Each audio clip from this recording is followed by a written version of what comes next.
Hi friends, ಇವತ್ತು ಜೀರಿಗೆ ಮತ್ತು ಕಾಳುಮೆಣಸಿನ ಕಡಿ ಅಂದರೆ ಜೀರ್ಮೀರೆ ಕಡಿ ಅಂತ ಕೊಂಕಣಿಯಲ್ಲಿ ಹೇಳ್ತೇವೆ. ಅದನ್ನು ಹೇಗೆ ಮಾಡೋದು ಅಂತ ನಿಮಗೆ ತಿಳಿಸ್ಕೊಡ್ತೇನೆ. ಬನ್ನಿ ಫ್ರೆಂಡ್ಸ್, ಮಾಡೋಣವಾ? ಮೊದಲಿಗೆ 2 ಚಮಚ ತುಪ್ಪ ಹಾಕಿ ಕಾಳುಮೆಣಸು ಹಾಗೂ ಜೀರಿಗೆಯನ್ನು ಚೆನ್ನಾಗಿ ಹುರಿದುಕೊಳ್ಳಿ. ಆಮೇಲೆ 1 ಬ್ಯಾಡಗಿ ಮೆಣಸನ್ನು ಅದರಲ್ಲಿ ಹಾಕಿ ಅದನ್ನು ಚೆನ್ನಾಗಿ ಹುರಿದುಕೊಳ್ಳಿ. ಕಾಯಿ ತುರಿ, ಹುರಿದ ಮಿಶ್ರಣ ಹಾಗೂ ಹುಳಿಯನ್ನು ಸೇರಿಸಿ ಒಂದು ಪೇಸ್ಟ್ ಥರ ಮಾಡಿ ರುಬ್ಬಿ ಅದನ್ನು ಒಂದು ಪಾತ್ರೆಯಲ್ಲಿ ಹಾಕಿ ಚೆನ್ನಾಗಿ ಒಂದು ಕುದಿಯನ್ನು ತನ್ನಿ. ಸ್ವಲ್ಪ ನೀರನ್ನು ಹಾಕಿ ಎಷ್ಟು ಬೇಕೋ ಅಷ್ಟು ತೆಳ್ಳಗೆ ಮಾಡಿಕೊಂಡು ಉಪ್ಪು ಸೇರಿಸಿ ಚೆನ್ನಾಗಿ ಕುದಿಸಿ.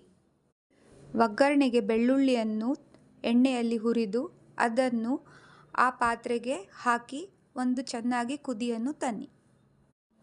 ಶೀತ ಕೆಮ್ಮಿಗೆ ಈ ಕಡಿ ಬಹಳ ಒಳ್ಳೆಯದು. ಇದನ್ನು ಒಂದು ಸಲ ಮಾಡಿ ನೋಡಿ ಫ್ರೆಂಡ್ಸ್, ಹೇಗಾಗಿದೆ ಎಂದು ಮತ್ತೆ ಕಮೆಂಟಲ್ಲಿ ತಿಳಿಸಿ. Thank you.